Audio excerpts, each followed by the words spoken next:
Assalamualaikum warahmatullahi wabarakatuh. Perkenalkan, nama saya Intan Arafi dengan NIM 25002210. Pada kesempatan kali ini, saya akan mempresentasikan hasil analisis saya dari mata kuliah komunikasi organisasi dengan dosen pengampu Bapak Dr. Hanif Al-Qadri. Tema pada pertemuan kali ini yaitu komunikasi kelompok kecil. Komunikasi kelompok kecil adalah proses pertukaran pesan, ide, dan informasi terjadi antara sekelompok kecil orang yang terdiri dari 3 sampai 12 orang. Yang berinteraksi secara langsung dengan tujuan mencapai suatu sasaran bersama. Dalam konteks organisasi, komunikasi kelompok kecil menjadi salah satu elemen penting dalam sistem komunikasi internal karena disinilah terjadi diskusi, koordinasi, pemecahan masalah, dan pengambilan keputusan yang memengaruhi kinerja organisasi secara keseluruhan. Contoh komunikasi kelompok kecil dalam organisasi antara lain rapat tim, diskusi divisi atau bagian, komite atau panitia proyek, tim evaluasi dan pengembangan, kelompok kerja lintas departemen. Selanjutnya ada ciri-ciri komunikasi kelompok kecil. Jumlah orang dalam komunikasi kelompok kecil itu terbatas, biasanya terdiri atas 3 sampai 12 orang, sehingga memungkinkan interaksinya secara langsung. Terus ada tujuan bersama. Anggota kelompok berfokus pada pencapaian hasil kolektif, bukan kepentingan individu. Terus interaksi tatap muka secara face to face. Walaupun kini bisa juga dilakukan secara daring atau virtual, tetap ada komunikasi dua arah yang aktif. Terus ada peran dan norma kelompok. Setiap anggota memiliki peran tertentu seperti pemimpin, notulen, pengambilan keputusan, dan lain sebagainya. Serta norma berperilaku yang disepakati bersama. Terus ada umpan balik langsung atau feedback. Anggota dapat memberikan tanggapan secara cepat terhadap ide atau pesan yang disampaikan. Ada fungsi komunikasi kelompok kecil dalam organisasi, yaitu yang pertama ada pemecahan masalah atau problem solving. Kelompok kecil berfungsi untuk menganalisis permasalahan organisasi dan mencari solusi terbaik melalui diskusi terbuka. Misalnya tim HR membahas penyebab tingginya tingkat turnover karyawan dan mencari strategi retensi yang akan dilakukan untuk memecahkan masalah tersebut. Terus yang kedua ada pengambilan keputusan atau decision making.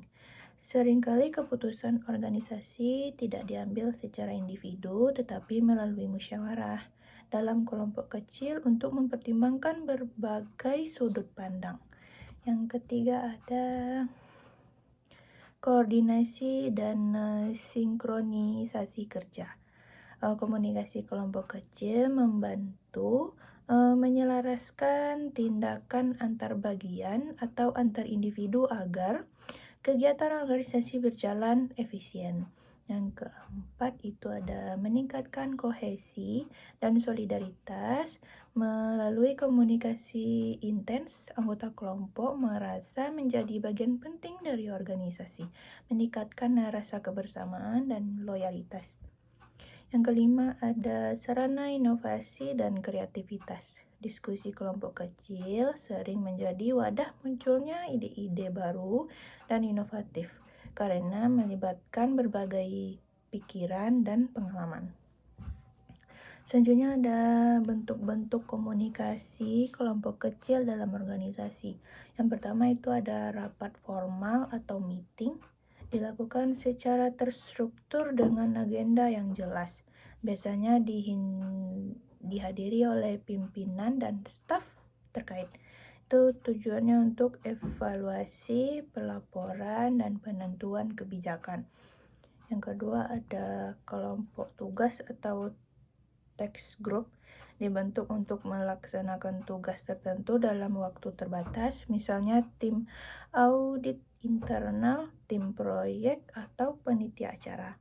Yang ketiga ada kelompok functional group, terbentuk berdasarkan fungsi kerja dalam organisasi seperti bagian keuangan, pemasaran, atau SD. Yang keempat ada kelompok informal, terbentuk secara spontan karena hubungan sosial atau kebersamaan minat antar anggota. Walaupun informasi kelompok ini berpengaruh besar terhadap iklim komunikasi organisasi. Yang kelima itu ada unsur-unsur penting dalam komunikasi kelompok kecil. Yang pertama itu tujuannya jelas. Semua anggota harus memahami menyampaikan tujuan kelompok agar arahan komunikasi tidak melenceng. Yang kedua ada kepemimpinan atau leadership. Diperlukan seorang pemimpin yang mampu mengatur alur diskusi, menjaga partisipasi seimbang, dan mengambil keputusan secara objektif. Yang ketiga ada partisipasi aktif. Setiap anggota perlu terlibat aktif dengan memberikan ide, tanggapan, atau kritik secara konstruktif. Yang keempat ada keterbukaan atau openness. Sikap terbuka terhadap pendapat orang lain mendorong terciptanya komunikasi dua arah yang sehat. Umpan balik atau feedback cepat dan jelas membantu memperbaiki pemahaman dan menghindari kesalahpahaman. Yang keenam adalah kohesi kelompok. Tingkat kebersamaan dan rasa memiliki antar anggota yang tinggi akan memperkuat efektivitas komunikasi. Terus strategi meningkatkan efektivitas komunikasi kelompok kecil. Yang pertama menentukan tujuan dan agenda rapat yang jelas. Yang kedua memberikan kesempatan bicara yang seimbang bagi semua anggota. Yang ketiga menghindari kritik yang bersifat pribadi. Yang keempat menggunakan gaya komunikasi yang asertif dan empatik. Yang kelima mendorong kolaborasi bukan kompetisi antar anggota. Yang keenam mencatat dan menindaklanjuti hasil diskusi atau keputusan.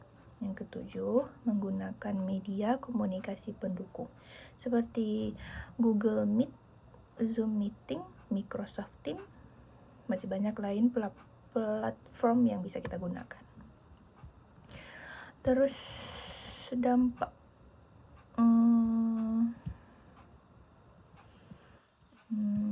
selanjutnya ada komunikasi kelompok kecil menurut Dr. Steve Klein. Komunikasi kelompok kecil itu adalah interaksi antar 3 orang, itu namanya join. Mereka harus terhubung dengan tujuan yang sama atau common purpose. Ada pengaruh timbal balik, mutual influence, di mana setiap anggota saling memengaruhi. Itu selanjutnya punya identitas bersama. Mereka merasa sebagai sebuah entitas, bukan sekadar kumpulan individual. Jenis-jenis kelompok kecil menurut Dr. Steve Klein itu pertama kelompok berorientasi tugas, yang kedua kelompok berorientasi hubungan, terus ada kelompok primer, kelompok sekunder, terus ada 4 hal penting menentukan cara sebuah kelompok kecil itu bisa berjalan dengan baik. Itu ada ukuran. Kelompok yang lebih besar itu lebih kompleks dan rawan miskomunikasi. Yang kedua itu titik manis atau sweet spots untuk keakuratan pengambilan keputusan.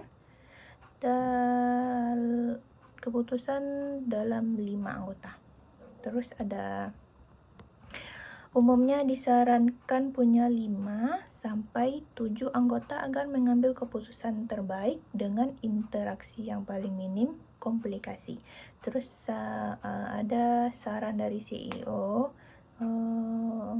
jangan buat rapat tim yang anggotanya untuk bisa kenyang hanya dengan 2 pizza, kalau lebih artinya kebanyakan orang. Terus ada struktur organisasi kelompok kecil. Ini biasanya bicara soal peran tim, misalnya munculnya pemimpin dan pengaruh eksternal, misalnya tugas yang diberikan bos. Terus ada struktur roda atau wheel group, sentralisasi cepat dan efisien karena ada satu orang yang di tengah yang jadi hubungan pemimpin. Terus ada struktur lingkaran, tidak bersentralisasi, lebih baik untuk kolaborasi memecahkan masalah kompleks karena ada lebih banyak percakapan yang inklusif, tapi prosesnya lebih lambat. Selanjutnya ada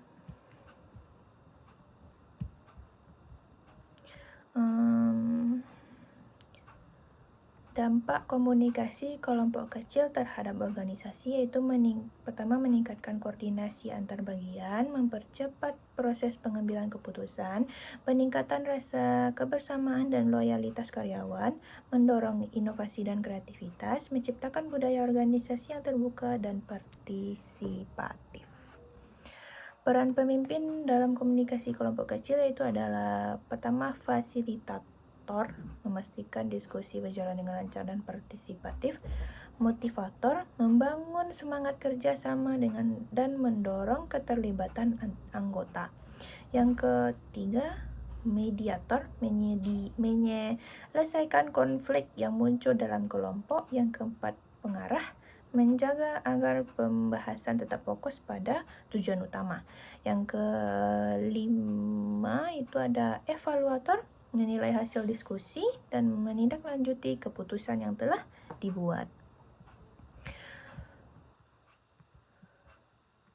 Hambatan dalam komunikasi kelompok kecil itu pertama, didominasi oleh satu atau beberapa anggota yang menyebabkan pendapat orang lain tidak terakomodasi. Yang kedua, ada kurangnya partisipatif karena ada anggota yang pasif atau enggan untuk berbicara. Yang tiga, salah tafsir pesan, terutama bila komunikasi tidak disampaikan dengan jelas atau ada perbedaan persepsi. Yang keempat, konflik kepentingan yang mengganggu proses diskusi. Yang kelima itu ada perbedaan status sosial atau jabatan yang membuat anggota tertentu merasa enggan menyampaikan pendapat. Yang keenam, kurangnya waktu dan persiapan sehingga rapat tidak berjalan dengan efektif. Terus selanjutnya itu ada kesimpulan yang dapat saya ambil dari analisis materi kali ini, yaitu komunikasi kelompok kecil dalam organisasi merupakan sarana penting untuk menciptakan interaksi yang efektif antar individu-individu yang memiliki tujuan bersama. Melalui komunikasi ini, organisasi dapat pertama, mengidentifikasi masalah. Yang kedua, menghasilkan keputusan yang lebih baik.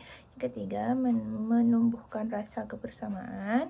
Yang keempat, membangun budaya kerja yang kolaboratif. Efektivitas komunikasi kelompok kecil sangat ditentukan oleh kejelasan tujuan, peran pemimpin, partisipatif aktif anggota, serta keterbukaan dalam bertukar ide. Jika dikelola dengan baik, kelompok kecil dapat menjadi motor penggerak utama keberhasilan organisasi.